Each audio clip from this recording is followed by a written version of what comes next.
ชั่วโมงนี้เรามาพบพอกับซาคุตะอีกเนาะเป็นชั่วโมงวิชาคณิตศาสตร์ซาคุจะมาพาล้านบวกเลขที่มีผลลัพธ์เท่า8และ9โดยก่อนจะเข้าสู่บทเรียนซาคุจะพาล้านสร้างบรรยากาศด้วยการร้องเพลงก่อนเพลงนี้มีชื่อว่าจับกระปูล้านหน่อยมาร้องพร้อมกับซาคุตะและตบมือไปพร้อมกันได้เนาะ1 2 1 2 3 4จับดีๆจับกระปูขึ้นมา4 5 6 7นั่นนะ4 5 6 7นั่นนะล้านจับปูมาใส่ของแจ็บดี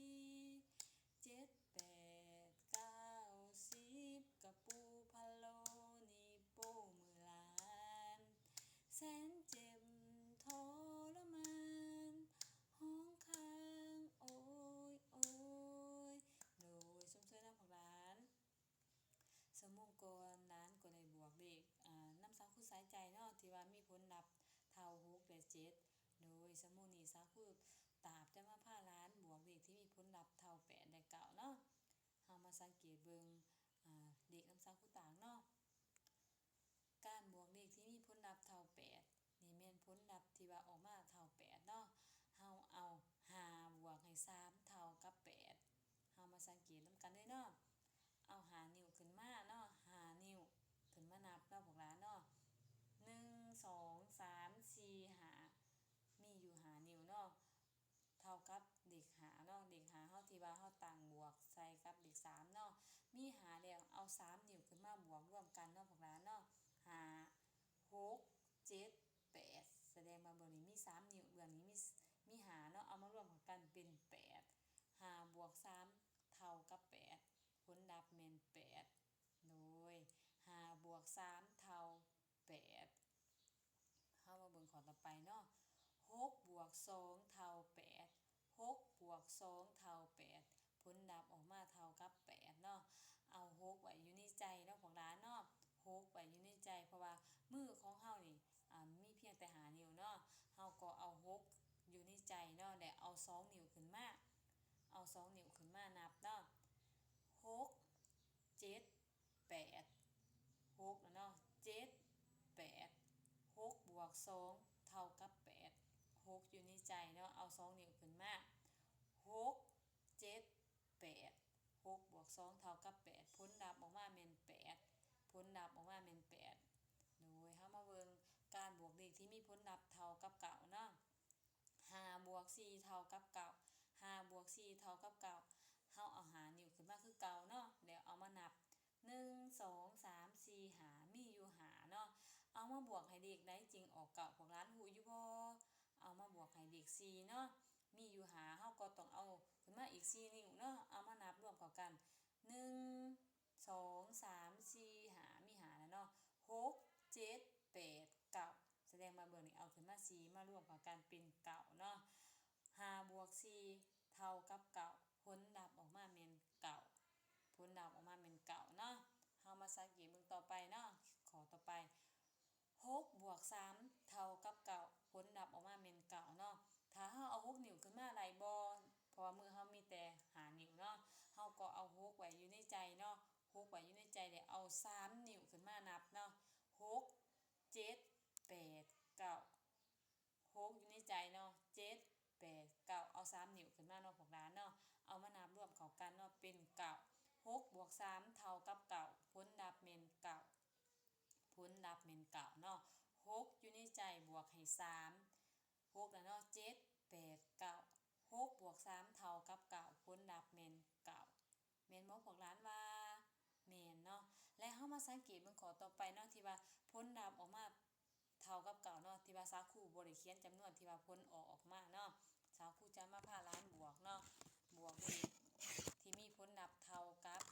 9ล้านหน่อยจะเฮ็ดแนวใดเนาะเมื่อมี6บวก3เนาะเฮาจะคิดได้แนวใดพวกหลานฮู้อยู่บ่เอาเฮามาเบิ่งวิธีการคิดได้นำสาคูตากเนาะว่าการบวกเลขจะเป็นแนวใดเนาะเอา6บวก3เนาะเฮาเอาขีดออกมาอยู่6ขีดเนาะ1 2 3 4 5 6มีอยู่6แบบมันบอกพวกหลานแล้วขาดไปอีกเท่าไรพวกหลานฮู้อยู่บ่ขาดไปอยู่3เนาะขาดไปอยู่3 6บวก3เท่ากับ9เนาะแม่นบ่พวกหลานฮู้อยู่บ่ เอามีได้6เนาะเฮามาขีดตืมอีก3เนาะ6ได้7 8 9เอามานับรวมเข้ากันเนาะ1 2 3 4 5 6 6ได้เท่าไรพวกหลานฮู้บ่7 8 9แสดงว่า6บวก3เท่ากับ9เฮาเขียนเลขหยังใส่หูอยู่บ่เขียนเลข9เนาะพวกหลานเนาะเท่ากับ9เนาะ6บวก3เท่ากับ9 6บวก3เท่ากับ9ผลลัพธ์แม่น9ถึกอยู่บ่พวกหลานบวกถึกอยู่บ่ถึกเนาะ6บวก3เท่ากับ9โดยเฮามาเบิ่งข้อต่อไปเนาะพวกหลานเนาะมาเบิ่งข้อต่อไป7บวก2เท่ากับเท่าไรพวกหลานฮู้อยู่บ่ผลออกมาจะเป็นเท่าไรเฮามาคิดได้นำกันเนาะ7บวก2เท่ากับ9เนาะ7บวก2เท่ากับ9เฮามาขีดอีก7ขีดเนาะ1 2 3 4 5 6 7มีแล้ว7เนาะแล้วเฮาจะมาบวกให้อีก2เนาะอีก2จะเท่าเป็นจะออกมาเป็น9เนาะเฮาจะขีดอีก2ขีดเนาะมี7ได้แม่นบ่8 9เฮามาอีก2เนาะ7บวก2ก็เท่า9เบื้องนี้เฮามานับกันเนาะ1 2 3 4 5 6 7ได้เท่าไรพวกหลานฮู้บ่8 9แสดงว่า7บวก2เท่ากับ9เฮาเขียนเลข9ถูกบ่พวกหลานฮู้บ่เฮามาเขียนเลข9นำกันเลยเนาะ7บวก2ก็เท่า9 7บวก2เท่า9โดยนี่แม่นผลลัพธ์เท่า9เนาะพวกหลานเนาะเดี๋ยวเฮามาสังเกตเบิ่งข้อต่อไปเนาะพวกหลานเนาะที่มีผลลัพธ์เท่า8เนาะพวกหลานที่มีผลลัพธ์เท่า8 5บวก3 5บวก3เท่ากับเท่าไรพวกหลานฮู้อยู่บ่เฮามานับกันได้เนาะขีดออกมาหา1 2 3 4 5มีอยู่5ขีดเนาะก็เท่ากับเลข5เนาะแล้วขาดไปเท่าไรพวกหลานฮู้อยู่บ่เอา3เนาะขีดอีก3 1 2 3มีอยู่3เนาะเบื้องนี้เนาะ5บวก3สิเท่าเท่าไรเฮามานับนำกันได้เนาะ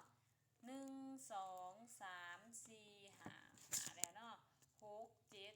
8มีอยู่8เนาะเฮามารวมกันเป็น8 5บวก3ก็เท่า8เฮามาเขียนเลข8นำกันได้เนาะพวกหลานเนาะเลข8ถือบ่พวกหลานว่าเลข8เนาะ5บวก3เท่า8ผลลัพธ์ออกมาแม่น8เนาะโอ้ย5บวก3เท่า8เฮามาเบิ่งข้อต่อไปเนาะพวกหลานเนาะมาเบิ่งข้อต่อไป6บวก2เท่ากับเท่าไรหลานฮู้อยู่บ่6บวก2เฮ็ดจังได๋จึงออก8เนาะเฮามาเบิ่งนำกันเนาะเฮามาขีดอีก6ขีดเนาะ1 2 3 4 5 6มี6แล้วเอามาบวกให้หยังจึงออก8เนาะ6บวก2แล้วเฮามาขีดอีก2เนาะ1 2 6บวก2เท่า8 6บวก2เท่า8เฮามานับรวมเข้ากันเนาะ1 2 3 4 5 6 7 8แสดงว่าผลออกของมันแม่น8เนาะ6บวก2เท่า8ผลลัพธ์ออกมาแม่น8เขียนเลข8ได้พวกหลานฮู้อยู่บ่เขียน8เนาะผลลัพธ์ออกมาแม่น8 6บวก2เท่ากับ8 6บวก2เท่ากับ8โดยเป็นแนวไรพวกหลาน